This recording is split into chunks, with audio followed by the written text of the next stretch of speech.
everybody. It's me and my bae, and we're here. It's another day in the car, another night in the car, or another night in the RV, whichever way you want to put We it. are going to talk about d4vd, the singer known as David. And we are going to talk about A case that JLR covered on his channel, which was a missing persons case. Caden Spike or Spake, Speck. I don't know. Anyway, yeah. We're going to talk about the impact of ice on some of our current true crime. And then we'll also tell you what our couple upcoming stories are going to be, and we're going to tell you about a school superintendent who was arrested by ICE. So let's get going. Can I get some moderators in here? And there's everybody. Our troll hunters. Smash that like button. Let's begin whenever awesome you're ready. Troll hunters. And we'll be able to do a better job of what time we go on and stuff coming up soon. It's just that right now we're still kind of...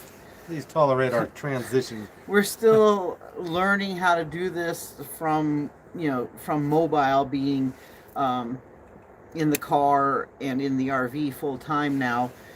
We just gotta get our acts together, basically. I mean, we need to create a whole new mobile studio. Yeah, figure things out. Figure out a lot of different stuff. Anywho, we'll start with this JLR story that he covered, which is really weird, and I'd like to know you guys' take on it too. Oh, hey. Anyway, a couple days ago, Caden Rex Spate, Speight, was reported missing in Florida, and it was freaky for everybody. Because this was a 17-year-old male, 6 feet tall, 150 pounds, and he was involved with the rodeo circuit.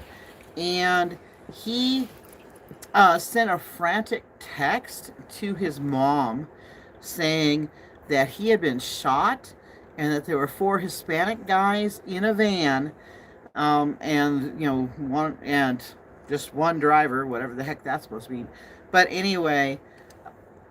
Then it was a presumed kidnapping, and it blew up all over the place until footage came out of Caden at a Walmart where he had purchased a bicycle and a tent, and he was seen riding off on that bicycle with the tent, a red and gray tent, black bicycle. And so then questions started rolling in. What's going on? The next day, police said that the shooting and kidnapping had been a hoax, but this was still in an endangered person case, and they continued to look for Caden. And eventually, he was located. Where is that? In Williston, and he was safe, but that's all we know at the moment. So then I just started wondering what the heck had happened here. Obviously, he was disappearing on his own terms, and Caden had told his mother that he was shot and kidnapped, and he did abandon his vehicle at the area where he said that he had been shot and kidnapped. So that makes me worry that perhaps he was intending on never being found alive. Perhaps he was intending for this to be his death and to have it not be coming back on himself. Or he could have been coerced by others and convinced him to do this. Or, exactly what was going on in this case. And I would love to see the comments and get a conversation going on this Caden Rex Spate case that JLR brought to us. And let's see. And I might add that JLR was actually on scene the night of the day that this kid was reported missing, and he went back out there the next day when they told him that the kidnapping had been a hoax. But he was out there, boots on the ground, ready to do something about it. Anyhow, next, a recap of the Brandon Isabel trial. And oh my god. We'll get to that page. Yes, my notes are out of order. I researched the case in a different order from what I decided to bring it to you in. And Brandon Isabel. It turns out that in court on Friday, we got to see and hear his confessions, not only confessing to killing Danielle, but Danielle Hoyle, for those of you who don't know, the baby mama of a child that he did not want, and also earlier testimony from Artesia, who is his other girlfriend. And then it turns out that this guy worked at FedEx, where he made these two girlfriends. But at the time that he started the relationship with these two girlfriends, he was also married and living with his wife. And he was living in an apartment with his wife when he started dating Artesia. And then he moved out of his wife's apartment and moved into his parents' home.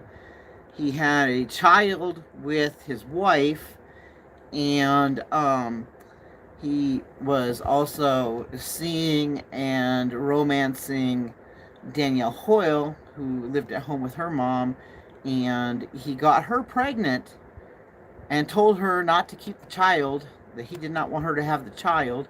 And at the same time, he's romancing Artesia, who is also a single mom of a child.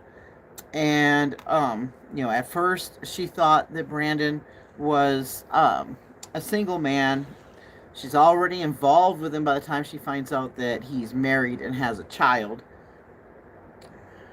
Don't pay attention to what I'm writing. He just started writing something on my notebook, and I was like, what? What are you writing?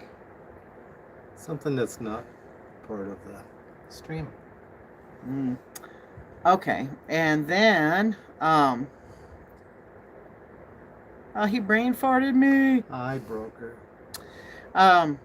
Okay, so Artesia testified about her on and off relationship with Brandon, and also testified that she had interactions with Danielle, like beef with Danielle, but that it was never in person direct. She did have some texts with Danielle, and we can only imagine what kind of texts they were, because it's two women dating the same guy who also has just left his wife, and Danielle is pregnant, and Brandon, like the piece of shit he is busy saying, oh no, not my child, there's a slight chance it could be mine, but it's not. And Artesia's stressed out, because she already has a kid of her own, and Brandon already has an ex-wife and a kid with the ex-wife, and she didn't want to add another baby mama and child to her life. And so, she was going to permanently be done with Brandon if this was his child, and he was, because she was expecting him. Been a lot better off if he wrapped his tool. Yeah, suit up, wrap your tool, whatever. Don't cheat on your wife to begin with, whatever. Anyhow,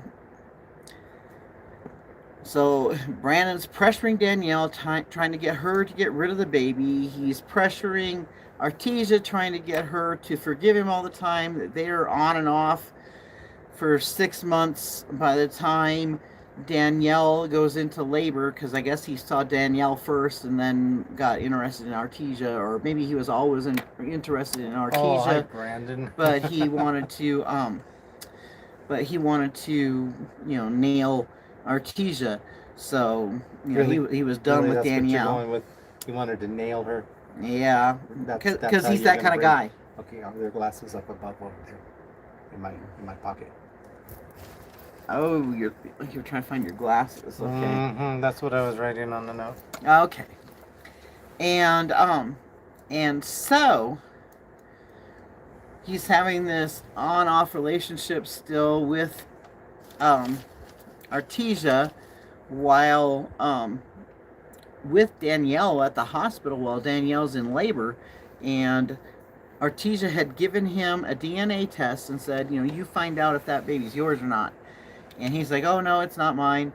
And so at the hospital, baby girl Kennedy's born, and Brandon splits, and he has told Danielle he wants nothing to do with her. This is all done. And he tells Artesia that this is not his child. And then he's trying to think how to get Artesia back, because Artesia still doesn't want him back, because she's like smart. Because she's And so then Danielle checks out of the hospital with her baby, newborn baby, and goes home to her mom. And they're able to put little outfits on the baby and do cute little photo shoots and just spending time together. And it's a beautiful afternoon. And, Danielle's mom is enjoying being a grandma and just, loving on her new granddaughter, when Brandon calls Danielle and says that he's had a change of heart. He wants to be there for the baby. He wants to be there for Danielle, and that he's actually gathered up some baby clothes and stuff, gifts, whatever, and that he wants to meet up, see the baby, and produce these gifts and clothing for the baby. And Danielle says sure. She's she's excited because she wants her child to have a father. And so they go towards Mapco, because he said let's meet at Mapco. But then before Danielle gets to Mapco, he messages her again and says, change of plans, meet me at this address, which turns out to be a deserted, spooky-ass road, and it's raining and it's dark and everything. So Danielle parks on the wrong side of the road. She's probably pretty apprehensive. Brandon came up and he shot the door of the car and he shattered a window of the car with the gunshots that he's firing. He hit Danielle in the head and in the neck with the newborn baby just back there in the back seat. And then he hauls Danielle out of the car in the rain and drags her to a ditch full of muddy water and deposits her face down and leaves her to die. He goes back to the car and he gets the baby and the baby seat out of the car and goes and puts them in his own car. And he takes off, and he noticed that he had some blood on his clothing and on his shoes from taking Danielle's life. So he drives to his home where his parents, it's actually his parents' home.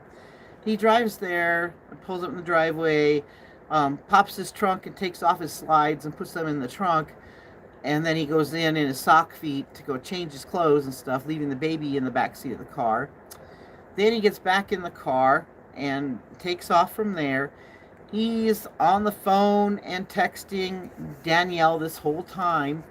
Meanwhile, and so his phone GPS has told this whole story, as have the cameras in all the neighborhoods that he drove to and the businesses that he went to, because his phone being on the whole time that he is trying to convince Artesia to be with him.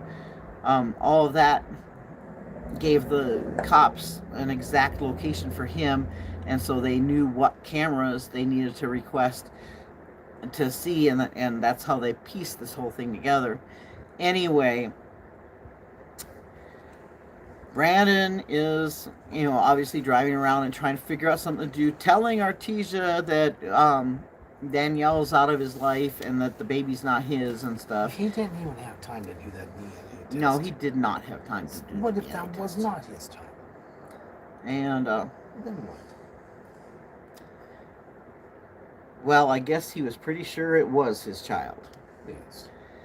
So, then a cop on patrol went to that scary street because that happens to be where a lot of crime takes place. A lot of stolen cars are dumped there. And he sees a car there that hadn't been there last time he went by. So it's raining and stuff, so he just runs the plate and radios it in and has another officer go to the home that the car is registered to. And the car, of course, is registered to a Danielle Hoyle. And the cop goes to the house. There's no Danielle there. Danielle's mom is there, and she's distraught and says that Danielle has a newborn baby, 2 days old, with her in the car, and that she has gone to meet the baby daddy, and that they had a bad relationship, and she's got a bad feeling about what's going on.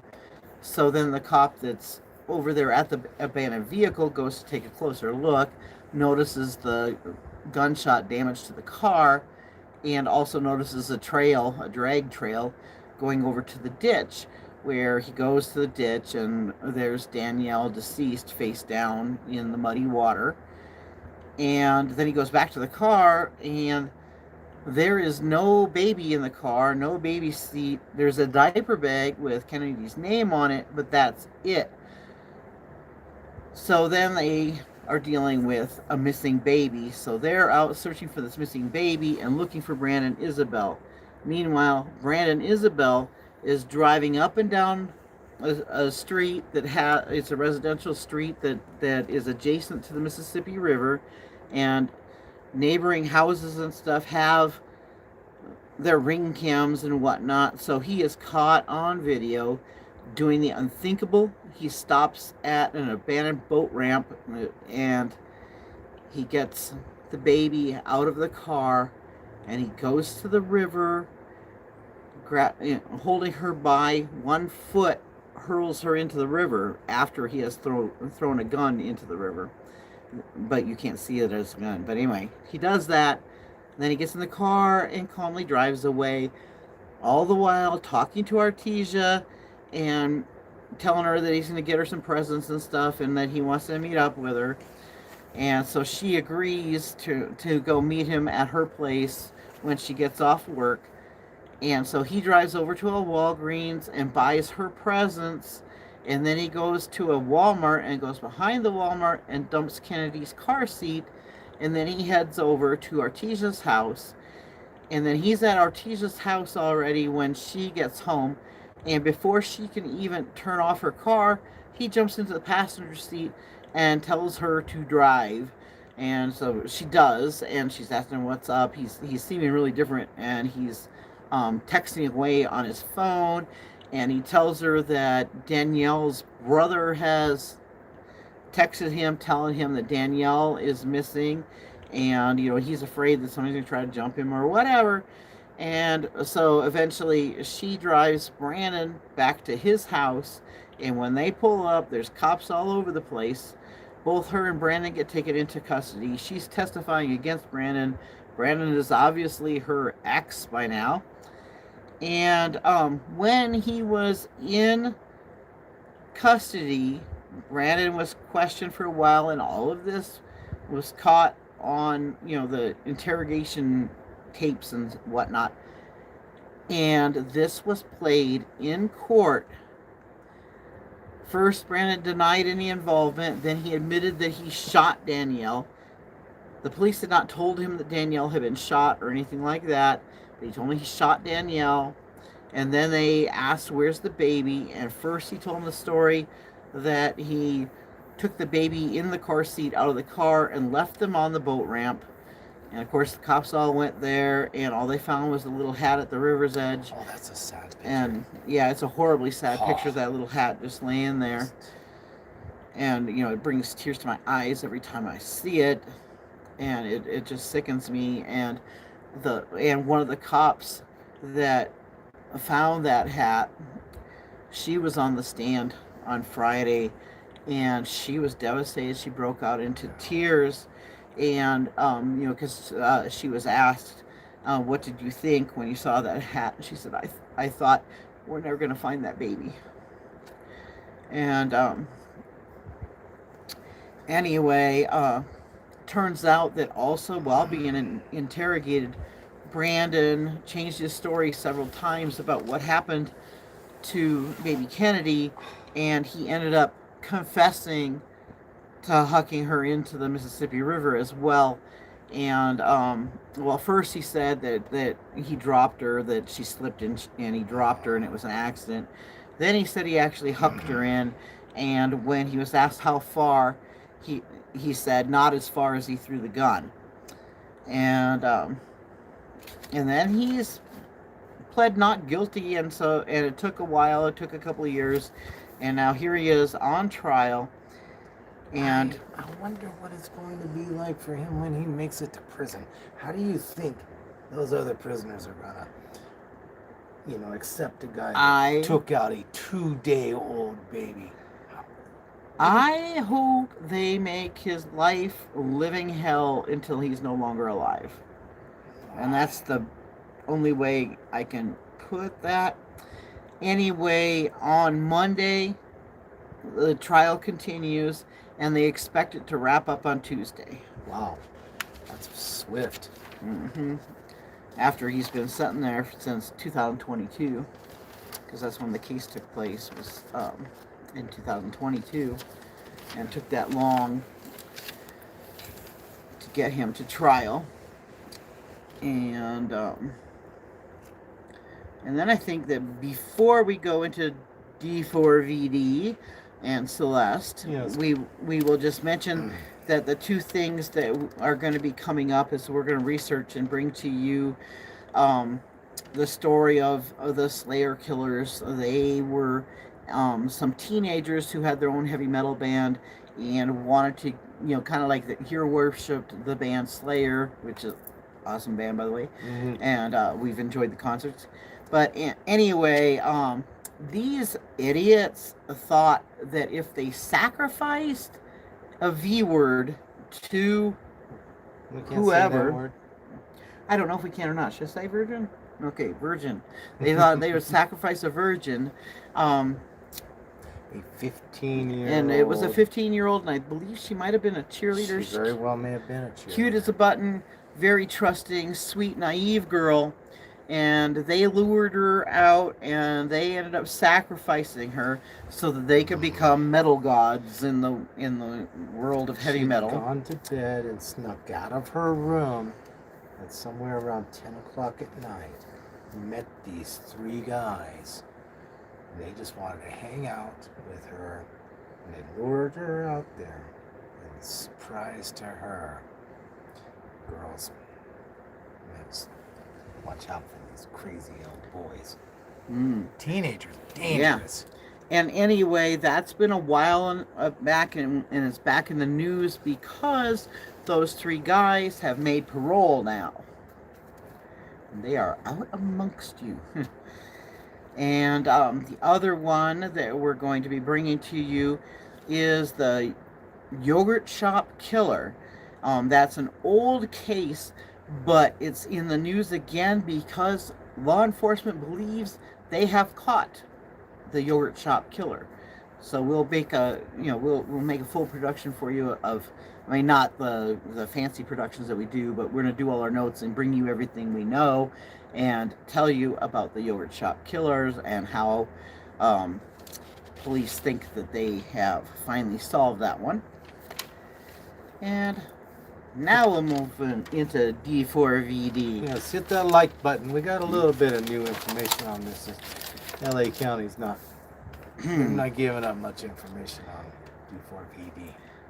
Okay, first off, d4vd's house is now empty.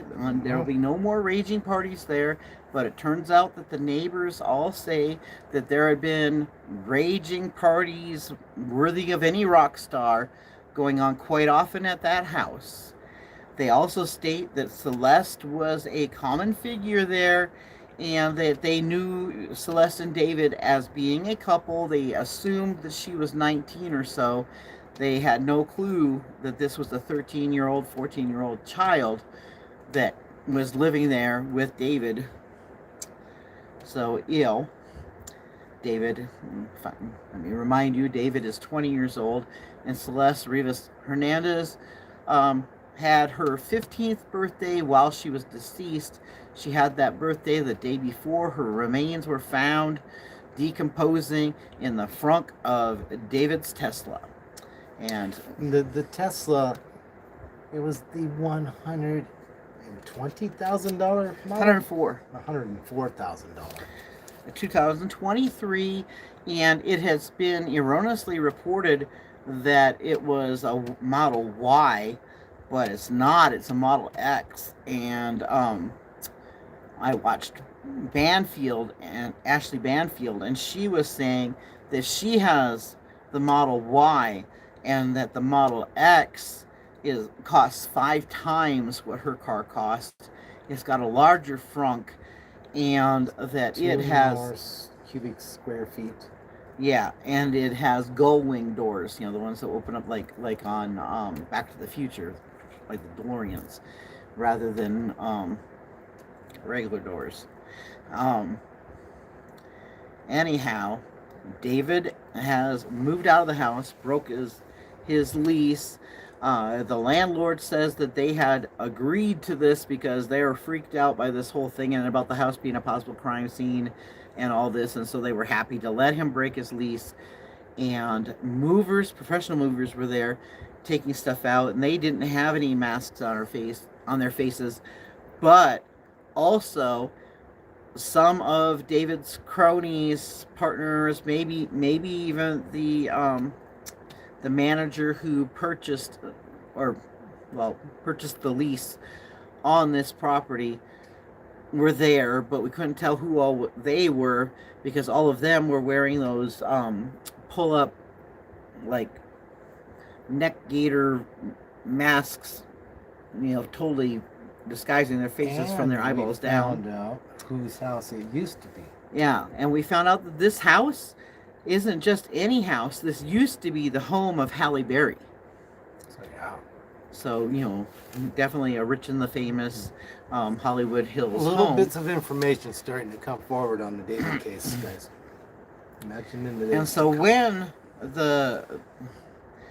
when the people were all moving all of the stuff out of the house, also they pulled a red Tesla out of the garage, and the person that drove the Tesla was wearing the black mask on their face, and the Tesla plates got run by the news crew that got the footage of that, and it's California plates registered to Josh Marshall, who is David's manager and the guy that rented the place for David. And then also there was some talk into David's financials, and when he was 17 years old is when he got signed because of the popularity of his Fortnite videos and his TikToks, because he had started off when he was 16 doing the Fortnite videos where he played Fortnite, but he got in trouble for copyrighted music. And then, he was upset about that and went and talked to his mom, who told him, make your own music. And, the rest was history. He went, oh, I can do that. And so he made his own music, and, it exploded in popularity. So his original contract, they gave him a $3 million paycheck up front at 17 years old.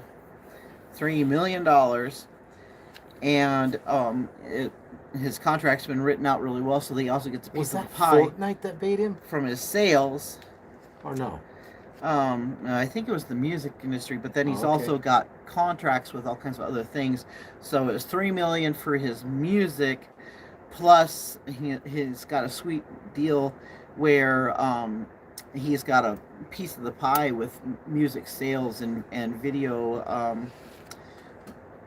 downloads and views and things like that. So he's got those, the Google AdSense and all that coming in, His and music his is and they say that his music, just in the 2 weeks since the story broke, has exploded to where his sales um, are netting him around $6 million revenue, and that's per TMZ, who broke that information.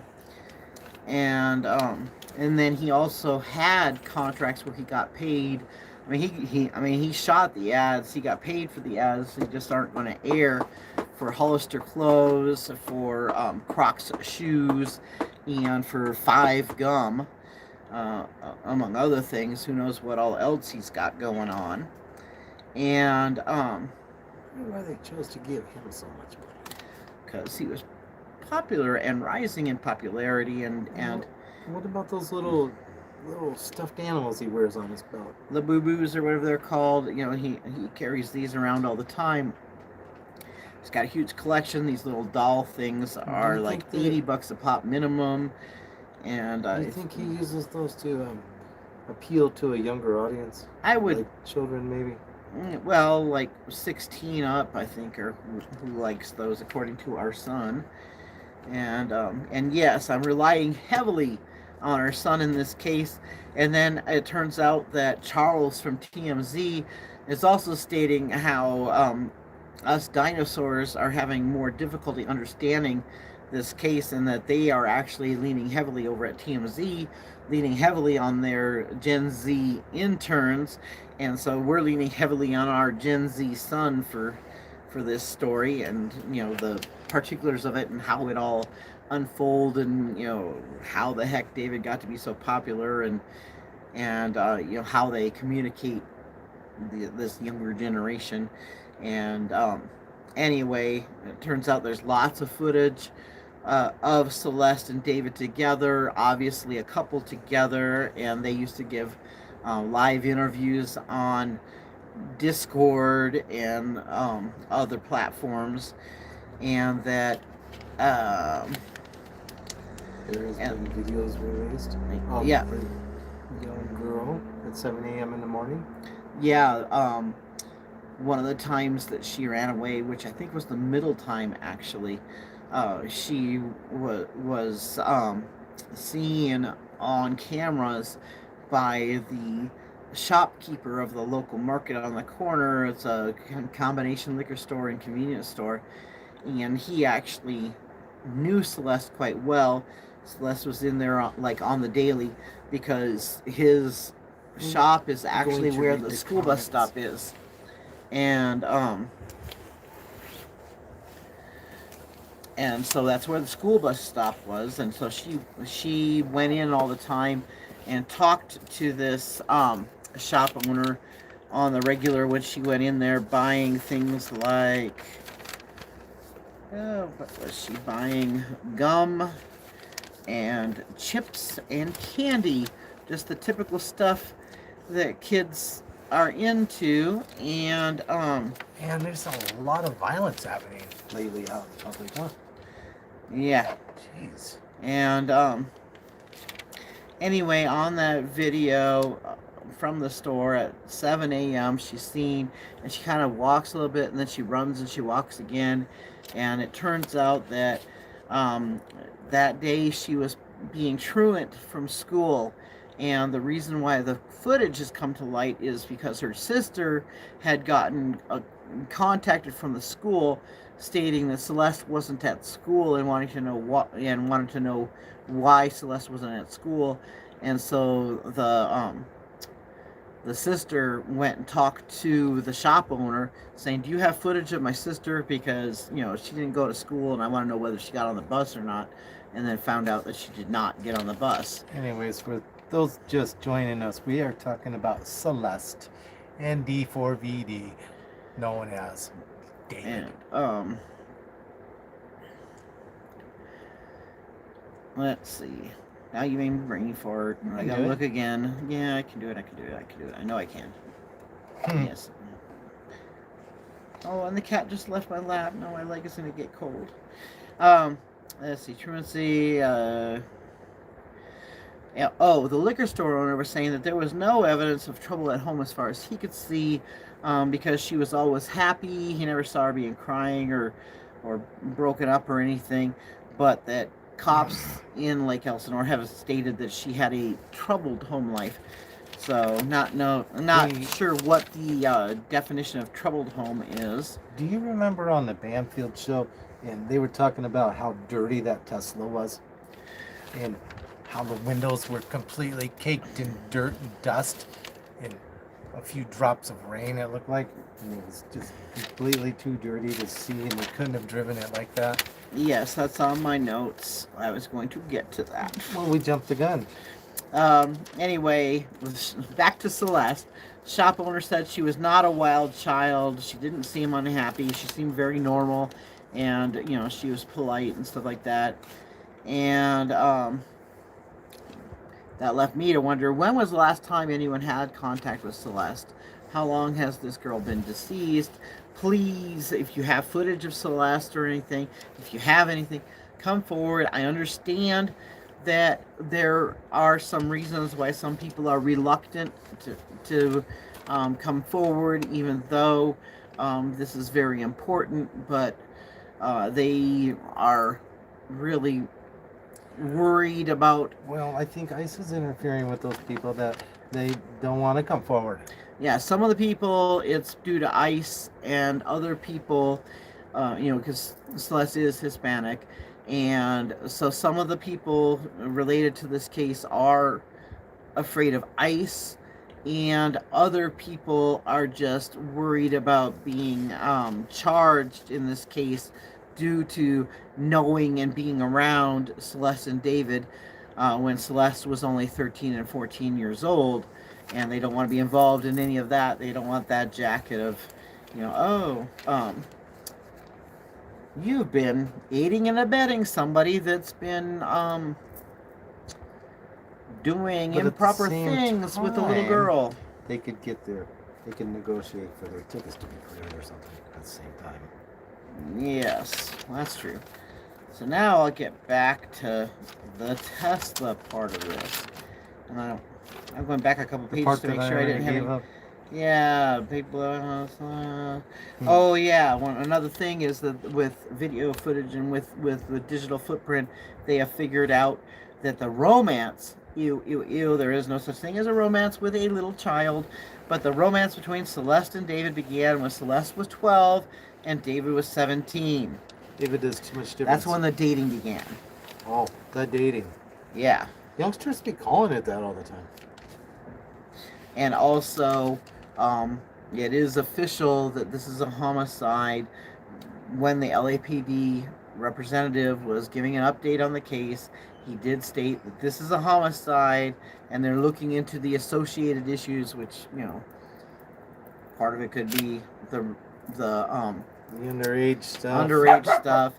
But also, by saying that it is a homicide is a death at the hand of others, and not an overdose, not a self-inflicted thing. This is a homicide.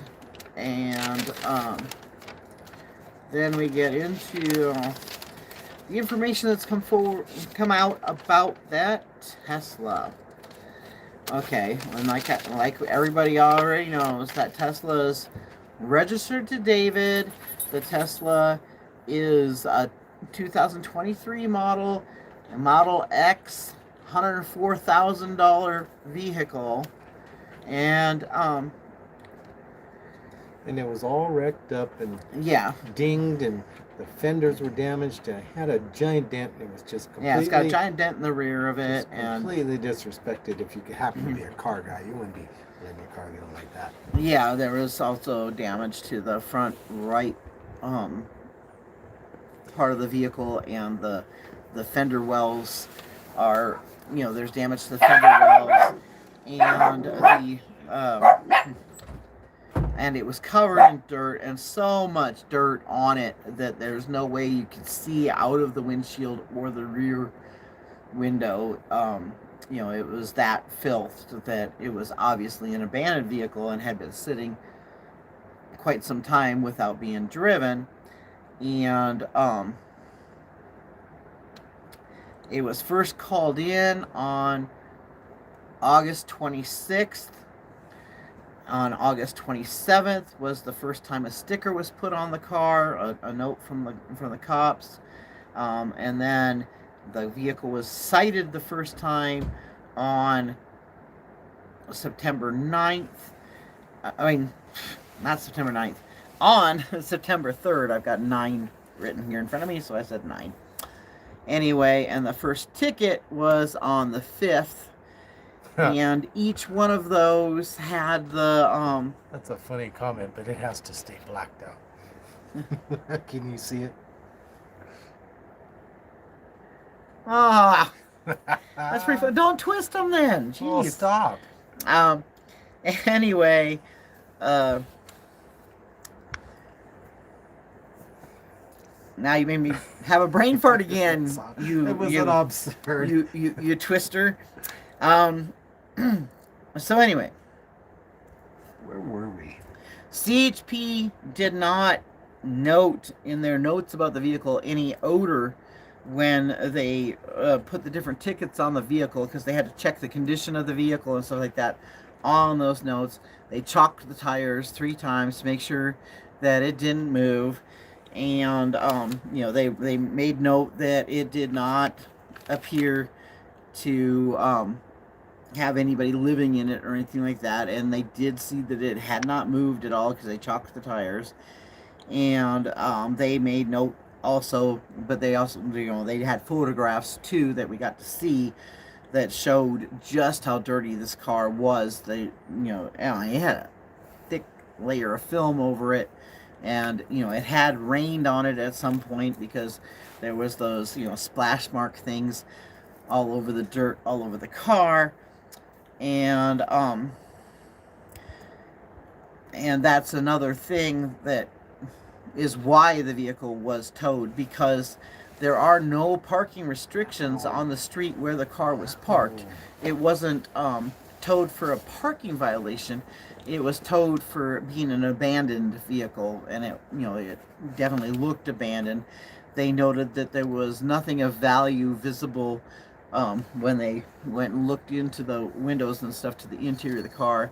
There was nothing of value, no personal belongings in the vehicle, and there was no sign that somebody was living in the car parked there or anything like that. That's something else that they had to check off.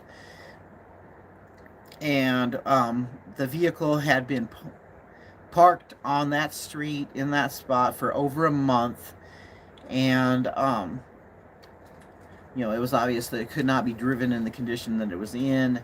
And the car would not have been towed if it had been clean, because no parking restrictions. It was parked right next to a hedge that, a tall, thick hedge at the back of somebody's property. It's on a quiet side street that, only 6 houses are on that street.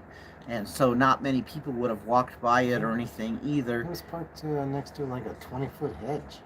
Yeah, and the street that's on is the street that the street that's at the back of the property that David's place was on. So it was actually 150 feet from the property where David lived, but it's at the back side, not the street that the street address for the place is. And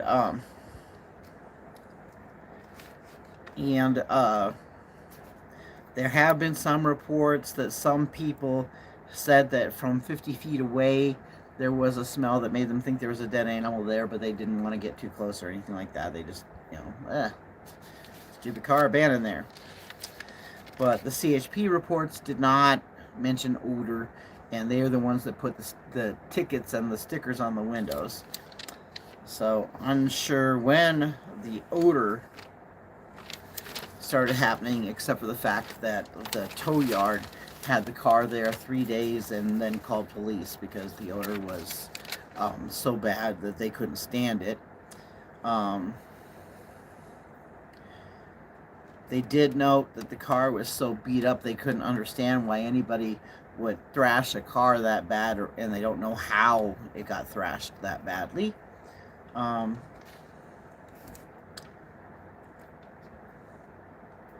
Let's see.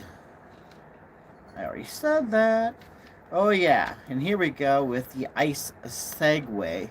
And that is that people related to the Celeste case might not be coming forward due to their fears of ICE, because ICE seems to be out of control these days, and it's crazy who all is getting carted away on this. I am unclear as to whether this school superintendent is it Des Moines? Are we ready to jump to that story now? Yeah, we'll talk that, and then we'll come back to this David thing, because I found a little blurb of notes that I took from the Banfield show. Here, we'll just read aloud. ICE arrests superintendent of Iowa's largest public school district.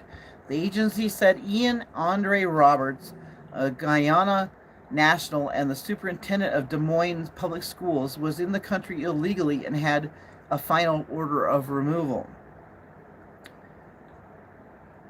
The superintendent of the largest public school district in Iowa was arrested Friday by Immigration and Customs Enforcement, which alleged that he was in the country illegally and without work authorization. And he was arrested in an operation, ICE announced in a news release. Roberts has helmed the district since July of 2023, according to its website. It described him as a career educator with more than 2 decades of experience as a teacher, administrator, and executive leader. He previously served as superintendent in 2 districts in Pennsylvania. And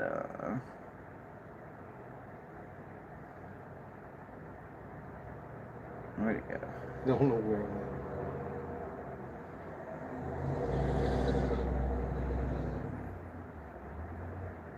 I don't know why it jumped us to the bottom of the page. I don't know either. I'm trying to get back to this for you guys.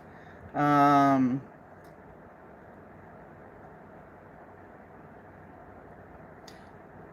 has a little bit of excitement. This story does. Oh, yeah. Okay, he was a career educator with more than 2 decades of experience as a teacher, administrator, and executive leader. He previously served as superintendent in 2 districts in Pennsylvania and Missouri. Missouri, I can understand that. Roberts worked as a superintendent in Iowa despite not having legal status and despite having a final order of removal and no work authorization, the ICE news release said. He had entered the U.S. in 1999 on a student visa and was given a final order of removal by an immigration judge in May of 2024, ICE said. Roberts had existing weapon possession charges from February 5th, 2020, according to the release. Agents approached Roberts on Friday in his vehicle after he identified himself, but he drove off, ICE said. The vehicle was later found near a wooded area. And you just changed the page on me. Oh no, that was you. Keep your fingies off of there. Okay, you hold the little machine. See? It keeps going back. The vehicle was later found near a wooded area, and Iowa State Patrol then assisted in the search for him Friday morning. He ultimately was taken into custody. The Iowa Department of Public Safety said it assisted ICE in finding a person identified as Roberts who fled from a traffic stop. At the time of his arrest, he was found in possession of a loaded handgun, $3,000 in cash, and a fixed-blade hunting knife. The Bureau of Alcohol, Tobacco, Firearms, and Explosives will handle the investigation into how Roberts acquired a handgun, noting it's against federal law for people in the United States without legal status to possess a firearm and ammunition. This suspect was arrested in possession of a loaded weapon in a vehicle provided by Des Moines Public Schools after fleeing federal law enforcement. Sam Olson, director of the ICE Enforcement and Removal Operations, St. Paul Field Office, said in a statement. how this illegal alien was hired without work authorization, a final order of removal, and a prior weapon charge is beyond comprehension and should alarm the parents of that school district. Des Moines Public School Board Chair Jackie Norris confirmed that Roberts was detained by ICE agents Friday morning. At a news conference, she asked for the community to practice radical empathy. The Iowa Board of Education examiners issued Roberts a license to serve as superintendent in the state in July 2023, Norris said. He was identified as a candidate for the job in a search by an outside consulting company and underwent a comprehensive third-party background check, the district said in a statement Friday evening. He had also completed the I-9 employment eligibility verification form and submitted required documentation to work, it said. Everything the district has on file indicates Dr. Roberts affirmed that he was a citizen who was eligible for work for the school district, the district said in a follow-up statement on Saturday. Roberts had previous firearm charges related to a hunting rifle, which he disclosed to the district board during the hiring process, the district said. He provided sufficient context and explanation of the situation to move forward in the hiring process. He has also spoken publicly about this experience, it said. The district said it did not have any knowledge of the 2024 removal order and that ICE did not notify the district about Roberts' detainment before or after the fact. Norris said that while the district does not have all the facts, she affirmed that Roberts has been an integral part of our school community since he joined. She also noted that he's held educational leadership positions in districts across the country for 20 years. We stand firm with our community, many of whom are feeling sad, outraged, and helpless. We understand we too are devastated by the news of the detainment, Interim Superintendent Matt Smith said at the news conference. The district said Saturday that Roberts has been placed on administrative leave. An attorney for him did not immediately respond to a request for comment Saturday night. Alfredo Parrish told the Associated Press that his firm was representing Roberts but declined to comment on the case. Roberts' biography on the district's website stated that he was chosen as superintendent following an extensive nationwide search based on a leadership profile developed with input from the school board, teachers, families, and others in the school community. It said he was born to immigrant parents from Guyana and had spent most of his formative years in Brooklyn, New York. Where was he born? It didn't say. It says that he was born to immigrant parents, so I don't know if he was born in the USA or not. Dr. Roberts is married and enjoys hunting, reading, and spending time with family and friends, the biography said. He earned his bachelor's degree from Coppin State University, master's degrees from St. John's University and Georgetown University, and he received his doctorate in urban educational leadership from Trident University. He also has several education certificates, including one from Harvard University. Separately, he was an Olympian, competing in track and field at the 2000 Games in Sydney and in the World Championships in Japan and Seville, Spain, according to the website. Well, they left out where he was born in this story. They just said he was born to Guyanan immigrants. Where? So, what if he was born here in the United States? So anyway, that and the different ICE uprisings in different parts of the country and stuff like that might be part of the reason why people are being quiet in the story of David and Celeste. Welcome back, Brandon. I see you there. And once again, I'm very curious about what the last contact with Celeste Hernandez was, and calling out to Gen Z. Anybody that knows any Gen Zs, have them reach out and see if they can get people to come forward and help out with this. I don't believe we have very many Gen Zs. I don't have very many Gen Zs, but I'm sure that at least some of you have Gen Z people in your lives. Then we go to another question for y'all, and that's rattling around in my brain. Did David actually have an alibi for the time that Celeste lost her life. Does he have an alibi for when she ended up in his Tesla? It appears that his tour began on August 5th. That was the official start of his tour, but he actually had a couple practice tour dates prior to that on August 2nd in Del Mar. And Banfield went over it, figuring out that beginning on beginning in late July, David's off days that he had off, that he could have traveled, and she did find evidence from there's a travel log and stuff like that, an airplane travel log, and David's Instagram and stuff that show that he does travel by air, not by bus, so he can get places rather quickly, and that he had July 31st, August 3rd, 4th, 7th, 10th, 11th, 14th, 18th, 21st, 25th, 27th, and 31st, as well as September 1st, off. And then she was pointing out that that there weren't a lot of days that were together where he could have done something, but that from July 30th to August 2nd, he had nothing going on and he could have flown home or whatever. But we don't know whether that car was already parked in its location, whether it was already gathering dust. We don't know yet how long Celeste had been in the car, and we'll be anxiously waiting that information. And also, kind of weird if the car had been parked in that spot, and likely Celeste being in that car for a month prior to it being towed. That would mean that Celeste was missing from David's life for at least a month.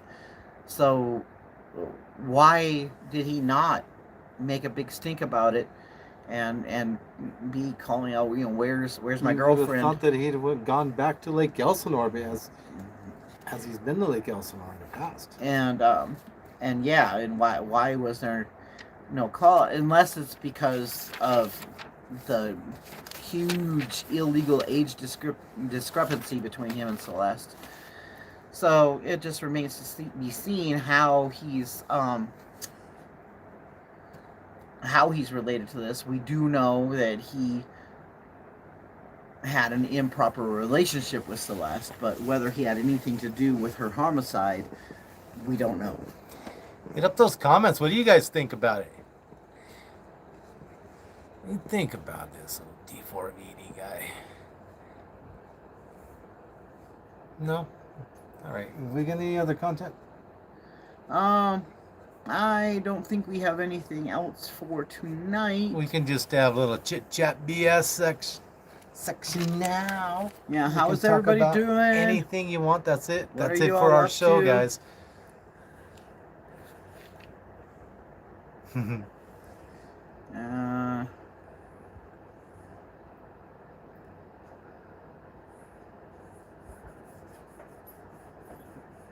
Hi, Rainbow. And yes, Rainbow, you're right. The Tesla will have telematics.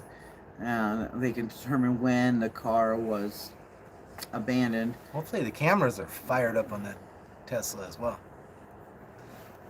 The cameras could record who's getting in and out of it, who's walking around it. Maybe. I don't know. If you own a Tesla, let us know how it works. Yeah, and I'm guessing that Teslas are harder to mess with the telematics than, like, a Ford truck or something. So we're gonna get a better looking video going after here in a little while. We'll be able to have some background and some photographs and some video. We'll get that reinstalled in our content later on down the line. After we figure out things like how to run all the power and stuff like that, because at the moment we are not in an RV park.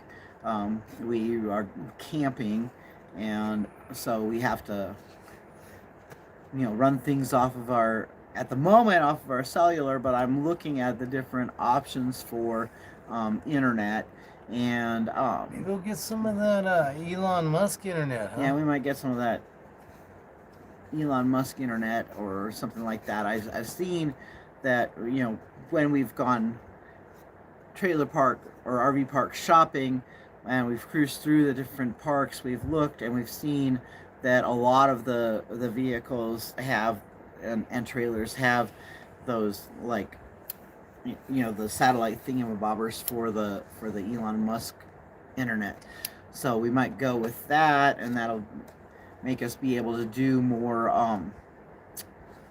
consistent lives, like a more consistent time frame. I mean, we are going to continue doing daily lives because we're being able to do that, but it'll be nice when we get stuff all squared away so that we can add more bells and whistles to it, and but it'll still be live format, live content. We're looking to go live earlier in the day, maybe 3 o'clock Rocky Mountain time. Be good for you guys. Or maybe even just doing like double lives, doing a live during the day and then a recap of that. I know in a longer live if at we night. go live later on, like 10, 11, I know we can visit with our people down in Australia and over in the UK at that time. But 3 in the afternoon may not work well for those guys. Mm-hmm.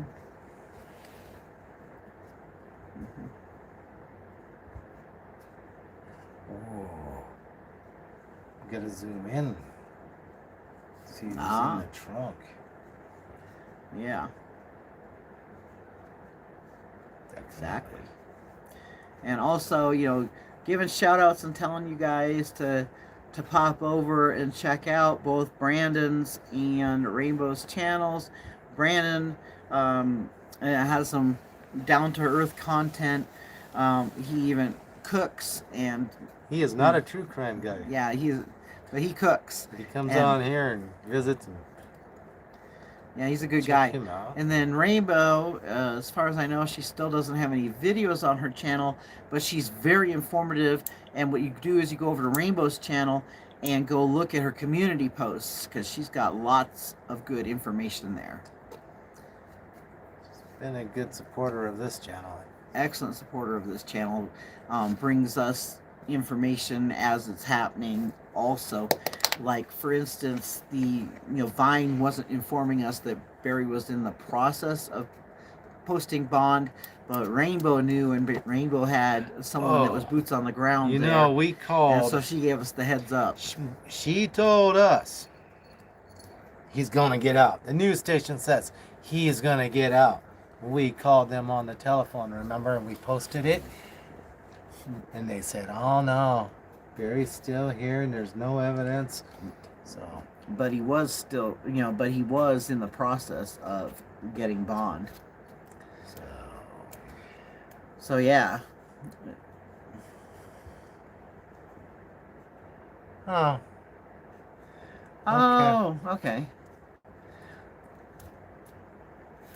Well, definitely keep doing your posts. Keep doing what you've been doing so far. What you've been doing, because you are an integral part of, especially the Morphew case. But definitely a good supporter and contributor to our channel. And so we'll be going live. We're going to do some van life stuff coming up, either in the winter or after the first of the year. Yeah. Some van life and some barbecues and some fire pit stuff, and we'll be telling either ghost stories or some true crime stuff to go along with that. We'll mix it all up. It's all going to be true crime and related. Bring it all together. So, since that's what this channel is based upon. Oh, we went and saw the Gannon Memorial. Did you see that? Oh yeah, we didn't post the pictures yet, did we? No, not yet. But yeah, we went and visited the Gannon Memorial again, and then today we went and we were having a chit chat together because we had gone to Trader Joe's, and over near Trader Joe's is that PetSmart. Oh, like in that Rutger Hauer movie where they cut that street person off the street and they took him out and they fed him out in the cabins and they fed him and they got him real healthy and gave him some good clothes. And then a bunch of guys with freaking firearms went and chased after him through the woods. Yeah. Remember that movie?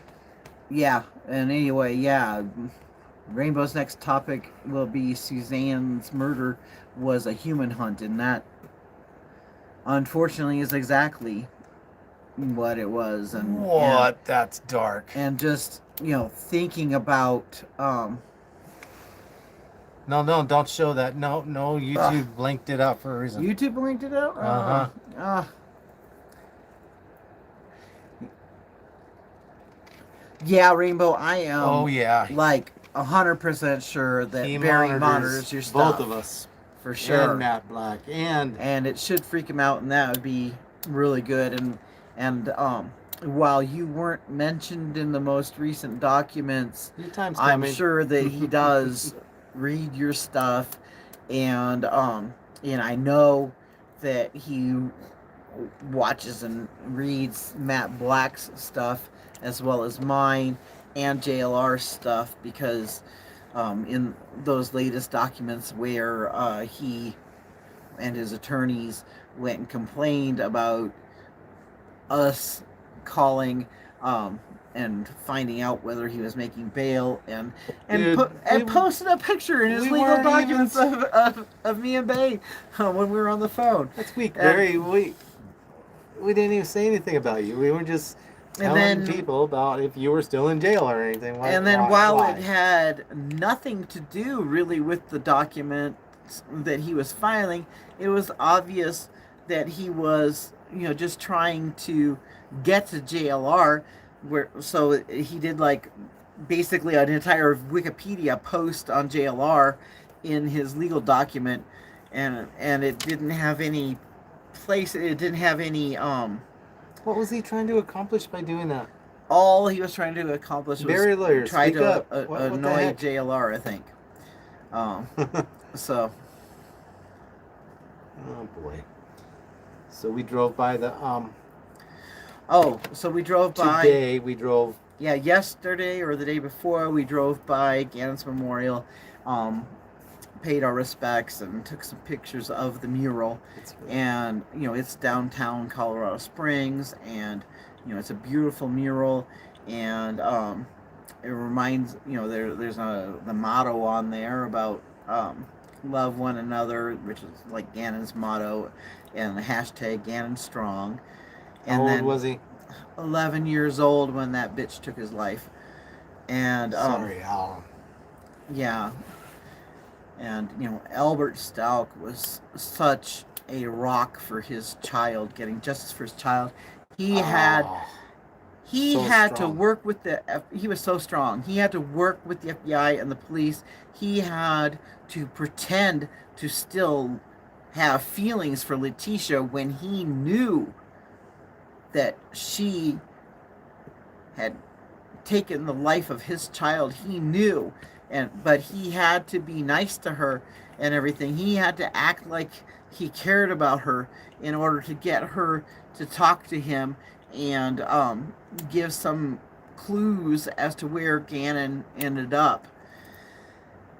That was just insane. Anyway, then today when we went to Trader Joe's, we went by the pet store where Letitia had gone in with Gannon being in Al's truck. Letitia was driving Al's truck that day, and that is the day that she went inside and put Gannon's cell phone on a shelf inside that store in order to not have it track at all what she did next, which was she drove out there to Highway 105, where she eventually deposited Gannon's body, but at this time he was still alive, much to her dismay, because this was after the candle incident, which anybody that followed the case knows, the candle incident, where Gannon accidentally knocked over a candle and it caught the rug on fire, and I believe he got cut on the glass and stuff because of what all was said in the autopsy report. But anyway, Gannon had been cut, Gannon had been burned, and Gannon had a head wound, blunt force trauma from Letitia being angry and having that temper tantrum. And she also drugged Gannon up on Al's pain relievers because, Al's a soldier and he's been injured before and stuff. And he wasn't taking his pills. And so they were just in the medicine cabinet. So Letitia fed those to Gannon, hoping that Gannon would OD. But he didn't. The little guy hung on, and so she drove around that day trying to have him become deceased, but he didn't. So then they went back to the house that day and went down to his room, and Letitia. Are you gonna go into detail, or are you just gonna? No, just like brush over. Then Letitia took his life. The gunshots were caught on the neighbors' ring cams. And then Letitia cleaned it up and put Gannon in a suitcase and everything, all before the other kids got home from school and work, and sent them out again while she continued to clean so that they wouldn't see what all she was cleaning up. And then she tried to play off that Gannon was a bad boy that had snuck out to go play with friends and hadn't come back. And that woman. Horrible. Another story. Well, this poor guy, he was 11. He had been moved as well. Yeah. And so we had to stop and reflect on that for a little while today and just the evil people are capable of doing, It's just unbelievable. And that was our first story on this channel. Yeah. Yeah. When we first started reporting true crime on this channel existed years before it became a true crime channel, because it was an Another Day in the Car channel. Yeah, where we did some other content. Yeah, we did other content, but and we're it not was a going way to talk to about keep that. in touch with family. Yeah, we won't get into what that was. Go up here and read the comments. Rainbow. Barry is a public figure, and as such opens himself up to comments, speculations, and even being lampooned. Yes. Yeah. Yes, he is a public figure, and he can be he can expect to be lampooned and have people make cartoons about him and whatnot, and we all are doing our freedom of speech, freedom of the press. Yeah, Brandon. We've only been on an hour and 12 minutes. So we usually go maybe 90 minutes. So I was thinking about something I wanted to cook over something simple, like some kind of stir fry, I think. Oh, that stir fry the other day you made was... I was thinking some kind of stir fry. Some kind of fun noodles. Yeah. Not just your cheap quality top ramen noodles, but some better stuff. I thought since Brandon cooks, he had some input, and it should be something that can catch on fire and flare up and just be fun. Have you tried chamomile tea, Brandon? Maybe it's some less screen time in the eyeballs. That might do it. Oh, yeah, Brandon, we sort of live in the car. We actually live in an RV trailer and spend a lot of time in the car. Also, kind of like an extended, like a porch or something like that, I guess, just to get out of the RV sometimes, and also sometimes privacy. Are to you have going to tell Brandon why we ended up like that?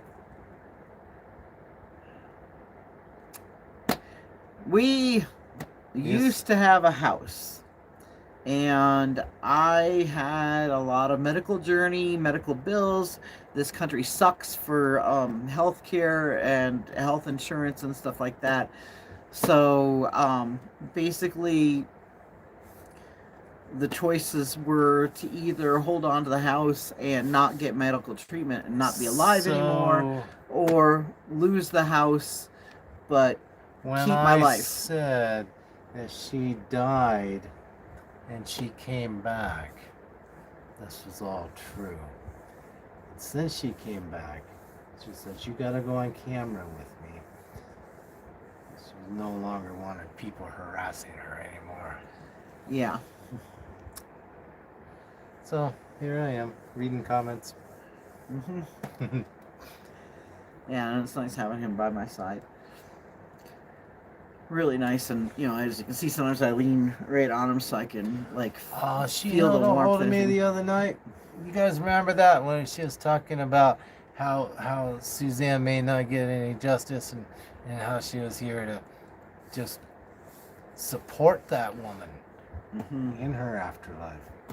Yeah, because some of the medical struggles that Suzanne had, I could really relate to, and then to have had Barry just snuff her life out after she got another chance at Look, life. we lost all of our viewers. Yeah.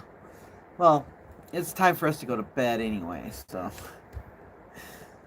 Good night, everybody, and we'll see you tomorrow. If you have any ideas for the give us something to cook. What are you thinking about, any Brandon? ideas of what we should I cook? bet you got an idea.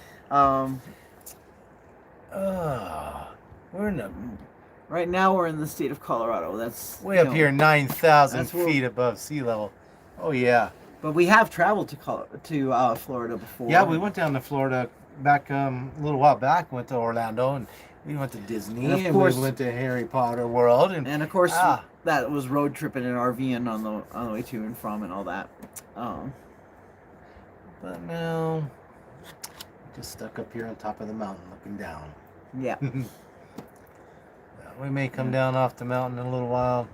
Maybe as winter gets colder and colder up here in the snow. Yeah, it'll start driving us down the mountain away from the snow. But so far we're cool. Let's come over there and check out your channel. Make us some stir fry. I know you cook some other stuff, so. Yeah. That's all I know. What are you looking at? Are you looking at me again? Yeah. Are you happy to be back? Yeah. What did you see when you died? What did you see? Do you remember? Bits and pieces, and I'm just glad I'm here. Scary. No, it was kind of peaceful at first, but then when I woke up in the recovery room after everything, that was when things were scary. All right, Brandon. Keep checking in. I'll go check you out in a while. Yeah. Yeah. Smile. Blue light makes us look cool, huh? We're just passing time. Now we only got 3 people in here. Okay, so good night, guys. This is Brandon and probably, I don't know. Yeah, we should just. Oh, it doesn't matter. And Rainbow, I bet she might be here. Yeah, Anyways. but I want to shut off, have an herbal tea, and go to bed.